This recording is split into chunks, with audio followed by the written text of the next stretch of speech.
Hello മുത്തുമണികളെ, ഇത് എൻ്റെ ഡയലോഗാണ്. പക്ഷെ ഞാൻ ഇതിൽ ഇനി പറയാൻ പോകുന്നത് എൻ്റെ അനുഭവമല്ല.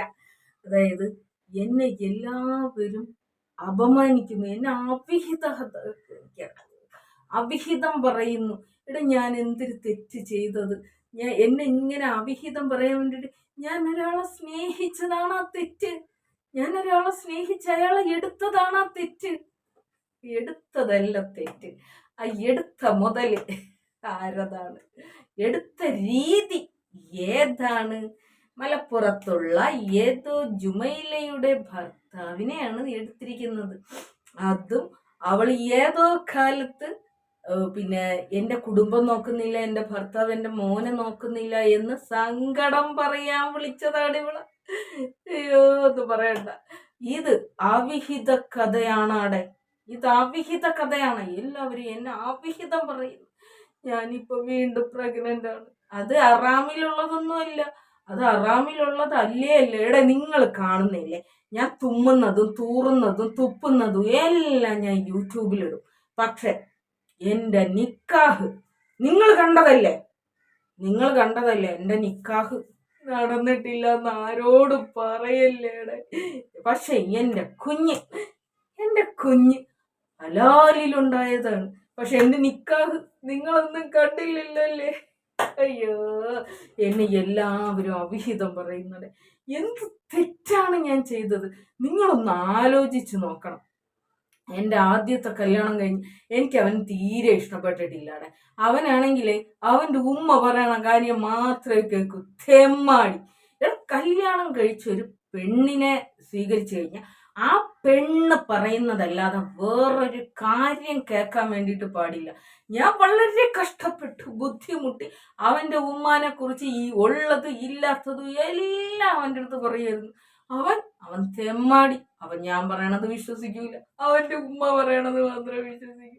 എടാ, എന്റെ ഭാഗത്ത് എന്തെങ്കിലും തെറ്റുണ്ടെങ്കിൽ നിങ്ങളൊന്ന് പറയണം.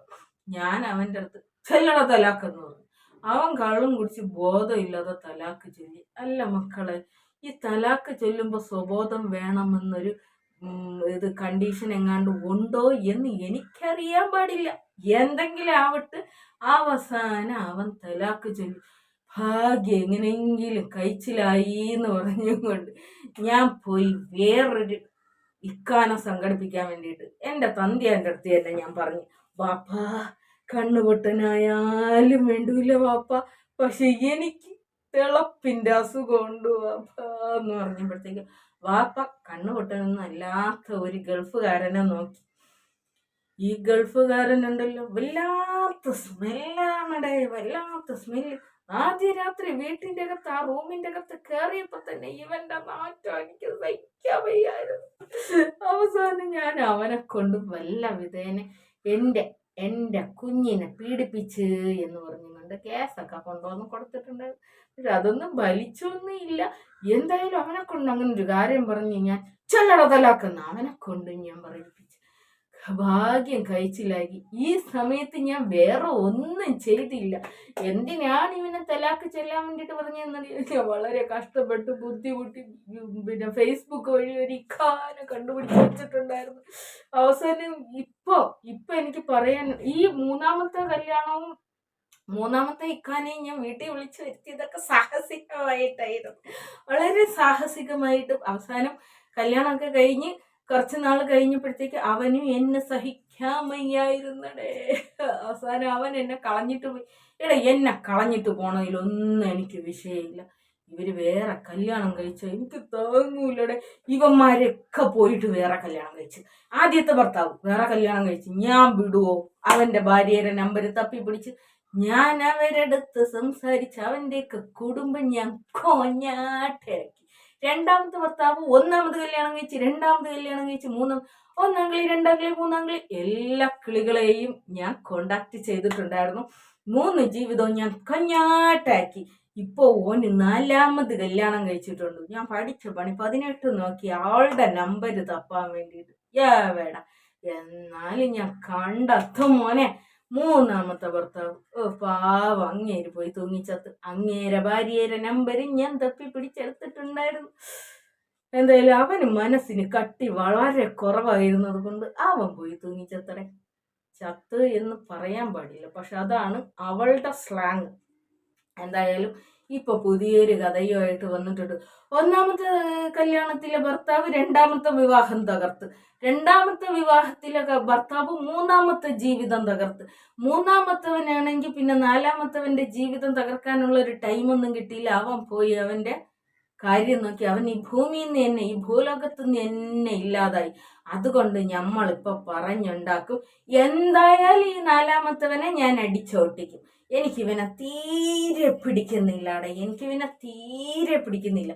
പണിക്കും പോവില്ല, ഒന്നിനും ഒരു കാര്യവും ഇല്ല, ഒരു കാര്യവും ഇല്ല.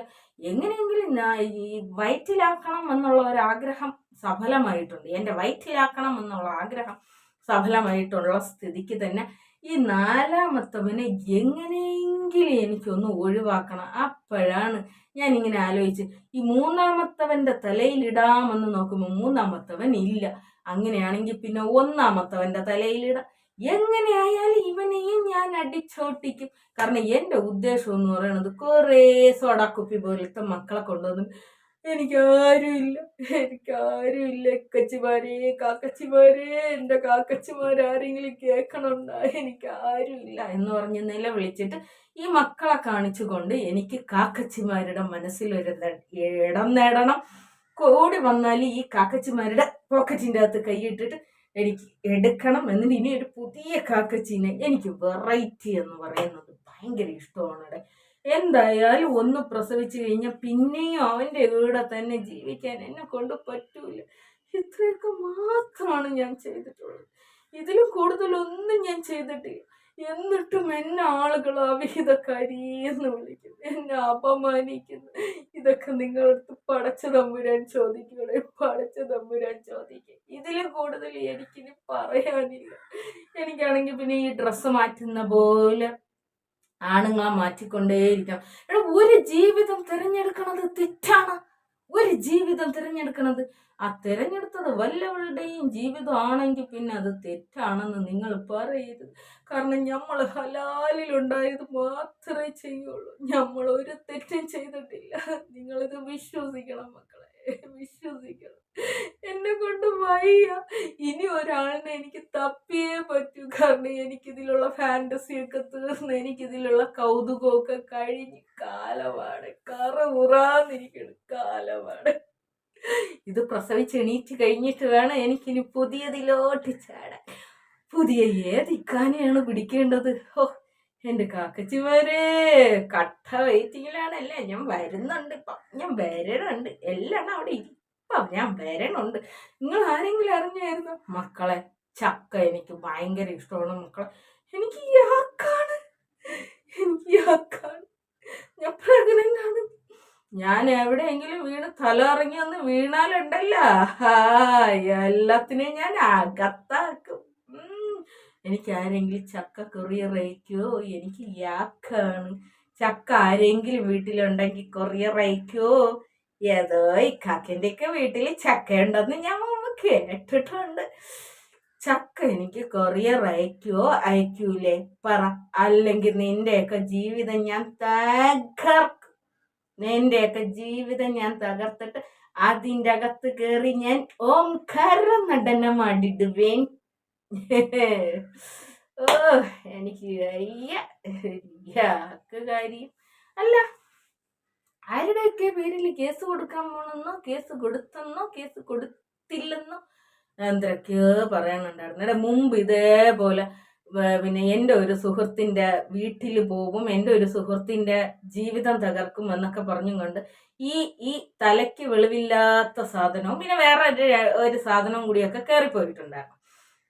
അയാളുടെ ജീവിതം തകർക്കാൻ വേണ്ടിയിട്ടാണ് കയറിപ്പോയത്. പക്ഷെ അയാളുടെ ഭാര്യയുടെ ഓരോ ക്വസ്റ്റ്യനിൽ രണ്ടെണ്ണം പേടിച്ച് ഓടി തപ്പി കളഞ്ഞിട്ടുണ്ടായിരുന്നത്. ഓ ഇതൊക്കെ ഒന്ന് ആലോചിക്കുമ്പോ ഒന്നും പറയാനില്ല. പുതിയ ജീവിതം എപ്പോഴാണ് തുടങ്ങണേന്ന് പറയണം കേട്ടാ. അപ്പോ ഇനി നറുക്ക് വീഴാനിരിക്കുന്ന എല്ലാ ഇക്കമാരിക്കും കൺഗ്രാജുലേഷൻ.